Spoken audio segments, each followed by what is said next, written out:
सर्वभूतेषु शक्तिरूपेण संस्थिता नमस्तस्यै नमस्तस्यै नमस्तस्यै नमो नमः। या देवी सर्वभूतेषु कालीरूपेण संस्थिता नमस्तस्यै नमस्तस्यै नमस्तस्यै नमो नमः। या देवी सर्वभूतेषु लक्ष्मीरूपेण संस्थिता नमस्तस्यै नमस्तस्यै नमस्तस्यै नमो नमः। या देवी सर्वभूतेषु सरस्वतीरूपेण संस्थिता नमस्तस्यै नमस्तस्यै नमस्तस्यै नमो नमः। या देवी सर्वभूतेषु सर्वरूपेण संस्थिता नमस्तस्यै नमस्तस्यै नमस्तस्यै नमो नमः। आज विद्यालय के प्रांगण में माँ दुर्गा की आराधना में हम शिक्षकों की और हमारी बच्चियों की, हमारे म्यूजिक टीचर की, हमारे जितने भी पेंटिंग के शिक्षक हैं, उन सभी की भावनाओं की अभिव्यक्ति इस प्रांगण में होगी। इसलिए इस कार्यक्रम का नाम हम लोगों ने अभिव्यक्ति रखा है। कार्यक्रम में पधारे नगर नामलीला ट्रस्ट के सभी अभिभावकों का, सदस्यों का मैं बहुत बहुत स्वागत करती हूँ, अभिनंदन करती हूँ। इस अवसर पर पधारे major Pratap Singh ji, Shri Awadhesh Pandey ji, Shri Ram Kumar Singh ji, Shri Manoj Kumar Singh ji, Krishna ji, D Rajan ji, OP Kashyap ji और श्री विष्णु शंकर जी, तमाम शिक्षकों का, अभिभावकों का और बच्चियों का। जब धरती पे अत्याचार बढ़ा तो शक्ति के रूप में माँ दुर्गा का पराक्रम हुआ। माँ दुर्गा अवतरित हुई उन दुष्टों का, उन राक्षसों का संहार करने के लिए। दुर्गा पूजा की शुरुआत कैसे हुई, थोड़े से शब्दों में बच्चियों को बताना चाहूंगी। दो कथाएं हैं। पहली है कि जब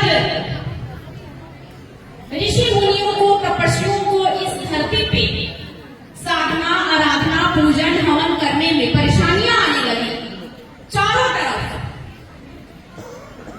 राक्षसों का, आताताइयों का पदार्पण हो चुका था, तब अपनी विभिन्न शक्तियों को, विभिन्न अस्त्र शस्त्रों को समस्त देवों ने देकर शक्ति के रूप में मां दुर्गा को अवतरित किया और उन्होंने महिषासुर का संहार किया। इसलिए मां को महिषासुर मर्दिनी भी कहा जाता है। दूसरा है कि भगवान राम जब सीता जी का हरण हो गया और लंका पे चढ़ाई करने के लिए गए तो विजय की जब कामना होती है तो मां की याद आती है। सत्य से, सत्य की जीत के लिए जब असत्य हावी हो जाता है तो मां की आराधना करते हैं। जब बुराई की अच्छाई की जरूरत होती है तो मां की आराधना करते हैं। तो 9 दिन की पूजा करके भगवान श्री राम ने 10वें दिन लंका पर चढ़ाई की और रावण का वध किया। इसलिए भी हम दशहरा मनाते हैं, नवरात्र मनाते हैं। इस बीच में एक और कथा है। जब भगवान राम पूजा करते थे तो प्रत्येक दिन एक कमल मां के चरणों में चढ़ाया करते थे।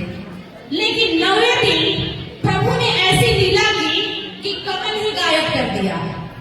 भगवान राम बहुत विचलित हुए कि एक दिन का समय है, मैं 8 दिन कमल चढ़ा चुका हूं, अब 9वें दिन कमल नहीं चढ़ा पा रहा हूं। ये सामान्य सी बात है। जो भी पूजा करता है और पूजा में कुछ जो चीजें होती है नहीं होती है तो मन में एक भाव आता है कि ये चीज आज नहीं है, मैं क्या समर्पित करूं। तो राम जी सोचे कि मेरी मां मुझे राजीव कहती थी, यानी कमल के समान नैनो वाला। तो भगवान राम सोचे कि आज मैं अपनी आंख को ही निकाल के मां के चरणों में समर्पित करूंगा और अपनी पूजा को पूर्ण करूंगा। बोलिए सियापति रामचंद्र की पवन सुत हनुमान की। तो बेटा, यहाँ हर एक बच्ची दुर्गा है और सरस्वती का रूप है, लेकिन कैसे है?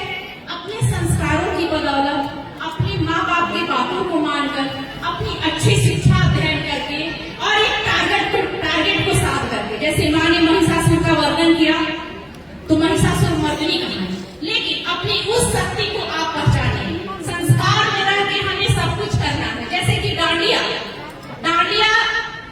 गुजरात का मुख्य रूप से नृत्य है, गुजरात भी हमारे भारत का हिस्सा है, लेकिन बहुत कम लोगों को पता होगा कि मिथिलांचल में दशहरा के समय में हम लोग झिझिया करते हैं, झिझिया नृत्य करते हैं। तो मैंने शुरुआत की है, डांडिया तो है ही, गुजरात भी हमारा देश है, क्यों नहीं करेंगे? यही तो भारत की खूबसूरती है कि बहुत सारे देश, बहुत सारे प्रांत, बहुत सारे रीति रिवाज, अनेकों धर्म, इन सब को लेके मिलता है तो क्या बनता है? भारत बनता है। इसलिए भारत महान कहा जाता है। अनेकता में एकता है, इसलिए हमारा भारत है। भारत को हम भारत माँ करते हैं। हम लोगों ने शुरुआत की है देवी गीत से। बहुत सारे हमारे यहाँ जनरल आम बोलचाल की भाषा में देवी गीत को जो गाँव में महिलाएं गाती है उसको पचरा कहा जाता है, उसको भी आप यहाँ सुनेंगे। और झिझिया जो कि मिथिलांचल, जहाँ की माँ सीता थी, जहाँ की हम लोग की इष्ट माँ सीता का जन्म स्थल है, वहाँ का ये मुख्य नृत्य है।